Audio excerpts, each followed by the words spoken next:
Good evening and welcome to Tucker Carlson tonight. The coronavirus epidemic appears to be easing for just a moment in this country. Many are still sick.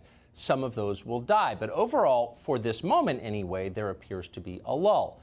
The death count yesterday was the lowest it has been in weeks. Now, that could easily accelerate at some point, maybe soon, and some people are predicting it will. But the question remains for policymakers what to do next. Have mass quarantines successfully contained this virus? And growing scientific evidence suggests that they have not contained this virus very successfully. Now, there are some leaders in America who are closely following the science on this, and in the communities they run, restrictions are beginning to lift in response to this reality. Life is slowly returning to normal for them. But many other politicians seem gravely disappointed by this development. Seeing Americans live freely for the first time in months enrages them. It means their own power is dissipating, it's slipping away. And so they stamp their feet in frustration as they watch it. They pour their venom onto social media and red-faced hits on cable news. They loved this pandemic, this tragedy, every sad minute of it. It made them feel indispensable, omnipotent, like gods.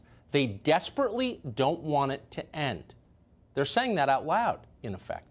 Now, you may find their attitude baffling because, of course, for the rest of us, a return to life is the greatest possible blessing. We have a lot to look forward to, and it's spring. But that doesn't mean we should forget what happened and how. We shouldn't forget. We should remember. And as we do remember, we ought to work to prevent it from ever happening again. And that means being very clear about how this began. We know a lot more about that than we did 6 weeks ago. This new information is not thanks to our press corps. Reporters are supposed to be open-minded and curious. That was once their job description. But our media are no longer interested in learning what they don't know. They're not journalists anymore. They're gatekeepers. They're heavies for the professional class. They believe their job is to make sure that no prole in America ever has an unauthorized thought. Wherever free thinking emerges, our media are there to slap it down and suppress it. So for months, they demanded we not think about where this virus came from. Stop thinking! Any suggestion that it may have come from China, they told us, was dangerously racist. The president referred to the coronavirus as a, quote, foreign virus. And I think it's going to it's going to come across to a lot of Americans as smacking of xenophobia. Xenophobic wartime Trump, where he thinks the only path now is to basically declare the virus public enemy number one, to paint it in somewhat racist terms. The xenophobia and the racism in outbreak is such a common thing, and it is incredibly dangerous. It is problematic, and it is scary, and I just really want to call that out. Why do you keep calling this the Chinese virus? Why do you keep using this? A lot of people say it's racist. It's not racist at all, no, not at all. It comes from China. That's why. Why do you keep calling this the Chinese virus? Hilarious. It would be amusing to ask HR departments in network television why they exclusively hire morons with no self-awareness. Maybe they're cheaper. For whatever reason, tying this pandemic to China is not racist. It is true. It came from China. And as we're now learning, it could only have come from China in the way that it did. Over the weekend, the Daily Telegraph, an Australian newspaper, ran an amazing story. It consisted of excerpts from a new 15-page intelligence assessment on China's role in the disaster. This assessment was written by officials from the so-called Five Eyes, the United States, Britain, Canada, Australia, and New Zealand, their combined intelligence. It was a multinational effort.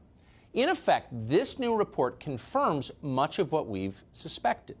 No, the virus likely did not come from mammals that for some reason were being sold in a seafood market in Wuhan. Not from bats, not from pangolins, whatever those are. No, instead, it much more likely came from a research lab, as the Chinese all but admitted at the outset.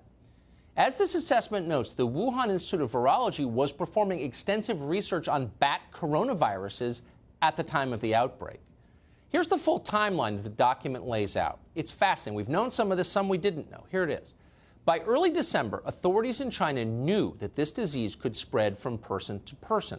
That's a very important thing to know about a coronavirus. Coronaviruses live in animals, but the ones that can spread to human beings, by definition, are dangerous to us. They lied about that. The government of Taiwan knew. They issued a warning about it in late December. Experts in Hong Kong knew, too. They did the same on January 4th.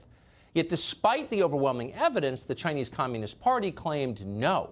the virus could not be spread from person to person. And then China convinced the World Health Organization to repeat this deadly lie, which they did continuously until January 20th. On New Year's Eve, China began censoring online search engines in their country. Chinese authorities suppressed searches for terms like Wuhan unknown pneumonia, SARS variation, and Wuhan seafood market.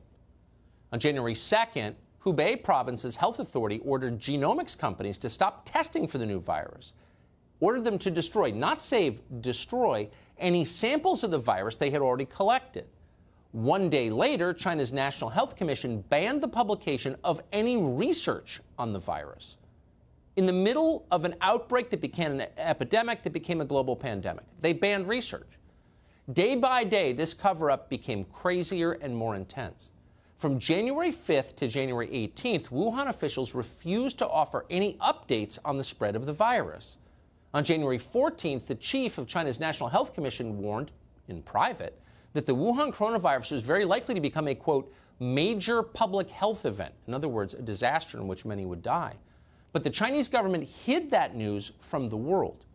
We didn't know because they hid it. 10 days later, authorities in China blocked the Wuhan Institute of Virology from sharing viral samples with colleagues around the world, including at the University of Texas. Meanwhile, Chinese doctors who tried to warn the public, and there were several, were arrested, punished, and possibly murdered. On January 2nd, Chinese state media announced the arrest of 8 people. Chinese police warned the public not to, quote, fabricate rumors, not to spread rumors, not to believe rumors. So why was China doing all of this? To save face, obviously, but there were other reasons. A new report by the Department of Homeland Security suggests one of those reasons. As China downplayed the epidemic internationally, the Chinese government was busy stockpiling medical supplies for itself, taking them from the rest of the world for itself. In January, China increased imports of surgical masks by 278%. They increased imports of surgical gowns by 72%, of surgical gloves by 32%. In February, meanwhile, Chinese medical supply exports dropped dramatically. But at first, the numbers didn't reflect that. People were confused. Why? Because China delayed the research of trade data to hide what they were doing.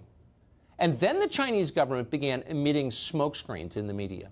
They used Western race guilt as a defensive weapon against the West. While China imposed tough internal travel restrictions, for example, it attacked Western governments for any restrictions they thought about placing on China as racist. Result? Many thousands of people left Wuhan and came to Western countries, where they started outbreaks in dozens of cities. New York, Seattle, Milan. At the same time, Chinese diplomats began telling the world that the virus actually had come from America, maybe from the U.S. military, maybe from a lab. They denounced any claims to the contrary as, give you 3 guesses, racist. And it worked. Of course it worked. That's why they did it. As the European Union prepared a report on the coronavirus, Chinese diplomats pressured the EU, successfully, to remove language on China's lying, its rampant misinformation about it. Western media, needless to say, played along with all of this. Why? Because instinctively they know at a gut level that any criticism of Western civilization must be true, of course. So it was easy for them to wind up as willing pawns of Chinese government propaganda. And pawns they were. So that's how it all began, according to this multinational intel report. The question for us is what happens next? And of course, that chapter has not yet been written. We're squabbling about lockdowns. The governor of Maine threatens to arrest people for having lunch in public. Police in New York tackle and assault citizens for going outside. That's the debate in this country. That's not the debate in China. Why? Because the Chinese government has bigger plans.